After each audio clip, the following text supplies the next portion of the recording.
Hello students, आज हम बात करेंगे अपने थर्ड टाइप के क्वेश्चंस की। और सबसे ज़्यादा इम्पॉर्टेंट यही बनता है, जब हमने लास्ट टाइम में जो क्वेश्चन किए थे, मतलब जो दो क्वेश्चन किए थे दोनों टाइप्स के, उसमें 2 सालों के प्राइस दे रखे थे, एक 1980 का और 2023 का। मतलब कोई से भी 2 साल के प्राइस दे रखे हैं। जो पुराना वाला साल होता है उसको हम P0 मानते हैं, और जो नया वाला साल होता है उसको हम P1 मानते हैं। मतलब उसके साल के प्राइसेस को P1 मानते हैं। मतलब कोई से भी जो 2 साल दे रखे हों, उसमें जो उन 2 साल में जो पुराना वाला साल होगा उसको P0, और जो नया वाला साल है उसको P1, उस साल के प्राइसेस को। और जो हमने सेकंड टाइप का क्वेश्चन किया था उसमें 1 साल की क्वांटिटी दे रखी है, मतलब क्वांटिटी भी दे रखी थी। अब जो हम ये वाले थर्ड टाइप के क्वेश्चन कर रहे हैं उसमें क्या आपको दोनों सालों की क्वांटिटी अलग अलग दे रखी है। ये हो गया 1981 के प्राइजेस जिसे हम P0 कह रहे हैं, और 1981 की ही क्वांटिटीज़ जिन्हें हम बाहर कहेंगे। और क्योंकि ये 1981 की है तो इसलिए इस क्वांटिटी तो बोलेंगे, लेकिन पिछले साल की है तो इसलिए इसको Q0 बोला जाएगा। तो जो पिछले साल के प्राइसेस हैं उसको P0, पिछले साल की क्वांटिटी Q0, नए साल के प्राइस P1, नए साल की क्वांटिटी Q1। मतलब इसमें आपको 4 चीज़ें क्वेश्चन में ही गिवन होंगी। मैं दिखा देता हूँ दोबारा से। 4 चीज़ें क्वेश्चन में गिवन है, दोनों साल के प्राइस, दोनों साल की क्वांटिटी। अब इन दोनों साल के प्राइसेस में जो पुराना वाला साल है उसके प्राइस को P0, नए वाले साल के प्राइस को P1, नए वाले साल की क्वांटिटी को Q1, और पिछले साल वाली क्वांटिटी को Q0। ये पुराने साल की क्वांटिटी, ये नए साल की क्वांटिटी, ये पुराने साल का प्राइस, ये नए साल का प्राइस। अब इसमें एक एक को बेस मानते हुए 4 कॉलम हम खुद क्रिएट करेंगे। जैसे साफ साफ देख लेते हैं। पहले पुराने साल वाले प्राइस को यानी कि P0 को Q0 से गुणा करके हम ये निकालेंगे, P0 Q0, P0 गुणा में Q0, तो हमारा ये वाला कॉलम बन जाएगा नंबर 1। P0 गुणा में Q0, 10 गुणा 30 300, 8 गुणा 15 120, 6 गुणा 20 120, 4 गुणा 10 40। और बाद में इसका टोटल कर लेंगे। जिग्मा का मतलब होता है टोटल, जिग्मा का मतलब होता है टोटल। तो जिग्मा P0 Q0, इन सब का टोटल कर लिया, 580 आ गया। अब P0 को Q1 से भी गुणा करेंगे, एक नया कॉलम बना लेंगे, P0 Q1, P0 Q1, P0 Q1। 10 गुणा 50 500, 8 गुणा 25 200, 6 गुणा 30 180, 4 गुणा 20 80। और बाद में इसका टोटल कर लेंगे। जिग्मा P0 Q1 960। अब इसका काम ख़त्म हो गया। अब जो नए साल वाले प्राइस है P1, इसको एक बार Q0 से गुणा किया जाएगा और एक बार Q1 से। पहले हम कर लेते हैं P1 को Q0 से, P1 Q0, P1 Q0, P1 Q0। 12 गुणा 30 360, 10 गुणा 15 150, 6 गुणा 20 120, 6 गुणा 10 60। और इसका टोटल कर लिया। जिग्मा P1 Q0, जिग्मा P1 Q0, जिग्मा P1 Q0 690। उसके बाद P1 को Q1 से भी गुणा करेंगे, P1 Q1, P1 Q1। 12 गुणा 50 600, 10 गुणा 25 250, 6 गुणा 30 180, 6 गुणा 20 120। और बाद में इसका टोटल कर लिया। जिग्मा P1 Q1 1125। अब हुआ क्या कि 3, एक तरह से आप स्टैटिस्टिशियंस बोल सकते हो कि 3 इकोनॉमिस्ट कह लो, स्टैटिस्टिशियन कह लो, सांख्यिकीयविद जो होते हैं, उन्होंने मतलब जो इंडेक्स नंबर निकालने के, वैसे तो खैर बहुत सारे लोगों ने अपने अपने फार्मूले दिए, लेकिन सबसे ज़्यादा जो इम्पॉर्टेंट है, जो सबसे ज़्यादा फेमस हुए, वो 3 हैं। एक लास्पेयर, एक पास्चर और एक फिशर।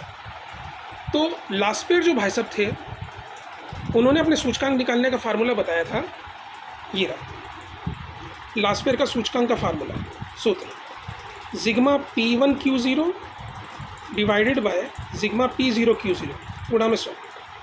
देखिए P1 बटे में P0 तो लेना ही लेना है हमें जब भी कभी सूचकांक निकालेंगे। P1 ऊपर आएगा और बेस मैंने आपको बताया था नीचे ही आता है। बेस मतलब आधार P0 है तो वो तो नीचे आएगा ही आएगा। तो P1 बटे में P0 आएगा, और पिछले साल वाली क्वांटिटी को ऊपर नीचे दोनों तरफ से गुणा कर दो, ऊपर भी गुणा नीचे भी गुणा। तो फार्मूला क्या बना, P1 Q0 divided by P0 Q0 means last pair का सूचकांक का फार्मूला क्या बना, sigma P1Q0 divided by sigma P0Q0 गुणा में 100। और ये हमने चारों चीज़ें निकाल के रखी हुई हैं, तो इनमें से जो हमारे काम की चीज़ें वो हम ले लेंगे। तो सिग्मा P1Q0 ये है हमारे पास ये रहा 690, ये हमने यहाँ ऊपर पुट कर दिया। उसके बाद हमें चाहिए P0Q0, वो ये रहा 580, हमने नीचे पुट कर दिया, गुणा में 100, इसकी वैल्यू निकाल ली। ये है लास्ट पेयर का सूचकांक फार्मूला। उसके बाद पाश्चय क्या कहते हैं भाई साहब, वही सेम P1 और P0 तो आएगा ही आएगा, P1 ऊपर आएगा, P0 नीचे आएगा। यहाँ हमने रखा था लास्ट पेयर में Q0, यहाँ आ जाएगा Q1, याद करने का सीधा सिंपल। ऊपर वाले में Q0 रखा था, यहाँ पर Q1 आ जाएगा। तो फार्मूला बना पाश्चय का, sigma P1Q1 divided by sigma P0Q1 into 100। P1Q1 की वैल्यू ये रही है हमारे पास 1125, और दूसरा हमें चाहिए P0Q1, वो ये P0Q1 960। दोनों वैल्यूज़ हमने रखी और आंसर आ गया हमारे पास। तो दोबारा देख लेते हैं, लास्ट पेयर का सूचकांक फार्मूला P1Q0 P0Q0, और यहाँ पर है P1Q1 P0Q1।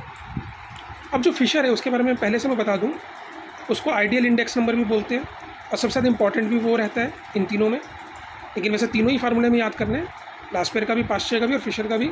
लेकिन फिशर का जो है वो सबसे ज़्यादा पूछा जाता है, और फिशर जो है वो लास्ट पेयर और पाश्चय इन दोनों को गुणा करने के बाद आता है। लास्ट पेयर और पाश्चय इन दोनों को गुणा करें और इसका अंडर रूट अगर हम निकालें तब उसकी वैल्यू जो होती है वो फिशर के सूचकांक के फार्मूले ही है। लास्ट पेयर का फार्मूला ये रहा हमारे पास, पाश्चय का फार्मूला ये रहा हमारे पास। इन दोनों को जब अंडर रूट करके आपस में मल्टीप्लाई करते हैं तो जो वैल्यू आएगी वो फिशर के फार्मूले की होती है।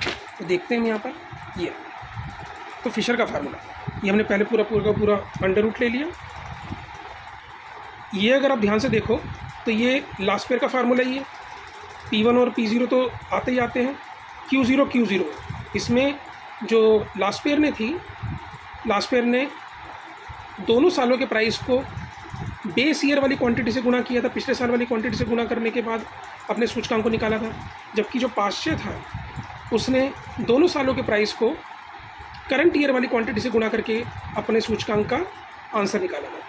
और यहाँ अगर हम देखें तो ये लास्ट पेयर का फार्मूला है और ये पाश्चय का फार्मूला है, और इन दोनों को हमने गुणा करा, अंडर रूट लिया, और इसकी वैल्यू का जो आंसर आएगा उसको 100 से मल्टीप्लाई करेंगे बाहर आकर के, तो ये बन जाएगा हमारा पूरा का पूरा फिशर का फार्मूला। तो लास्ट पेयर का फार्मूला अगर आप याद करते ही हो तो आपका फिशर में भी यूज़ होगा। इसी तरह पाश्चय का फार्मूला भी याद करते हो तो भी फिशर में यूज़ होगा। तो इन दोनों को मिला करके हमारा फिशर का सूचकांक बन जाता है। अब यहाँ पे कुछ नहीं करना, बस इनकी वैल्यू पुट करनी है। ये हमने पहले भी निकाली थी, 690 डिवाइडेड बाय 580, और इसकी वैल्यू आ रही थी 1125 डिवाइडेड बाय 960। दोनों की वैल्यू हमने पहले निकाली है 1.18 और इसकी 1.17। दोनों को गुणा करके इनका अंडर रूट निकालेंगे। दोनों को गुणा किया, 1.38 वैल्यू आई, अंडर रूट निकाला 1.17, और 100 की वैल्यू बाहर है ही, तो हमारे पास जो आंसर आ गया वो फिशर का आ गया 117। दोबारा से देख लेते हैं, पूरा क्वेश्चन है हमारे पास। थर्ड टाइप के क्वेश्चन में पहले हमने फर्स्ट टाइप में किए थे जिसमें खाली दोनों सालों के प्राइस दे रखे हों, तब हम सूचकांक निकालते हैं। दूसरे साल में हमारे को एक साल का वेट दे रखा होता है, उसके आधार पे हमने क्वेश्चंस किए थे। और थर्ड टाइप के क्वेश्चंस में जिसमें हमें तीन जो मेन हैं, लास्ट पेयर, पाश्चय और फिशर, इन तीनों की हेल्प से, इन तीनों के फार्मूलेस की हेल्प से हम कैसे सूचकांक निकालते हैं उसके बारे में पता किया। तो पहले ये 4 कॉलम दे रखे थे, उसके बाद इन सब की हेल्प से हमने 4 कॉलम अपने आप खुद क्रिएट किए। पहला P0Q1, P0Q1, P1Q0 और P1Q1, इनका टोटल करके वैल्यू निकाली। लास्ट पेयर के फार्मूले में P1Q0 डिवाइडेड बाय P0Q0 है, इसके फार्मूले में P1Q1 डिवाइडेड बाय P0Q1 है, और यहाँ पर L/P है। अगर हम इसको शॉर्ट फॉर्म में लिखें तो इसका फार्मूले का, फिशर का जो सूचकांक का फार्मूला है वो क्या निकलता है, L/P। इसका अंडर रूट किया और गुना में 100। यही हमने यहाँ पे किया। देख सकते हैं पूरा का पूरा पॉज करके। नेक्स्ट क्लास में इसको आइडियल इंडेक्स नंबर क्यों कहते हैं उसके बारे में बात करेंगे।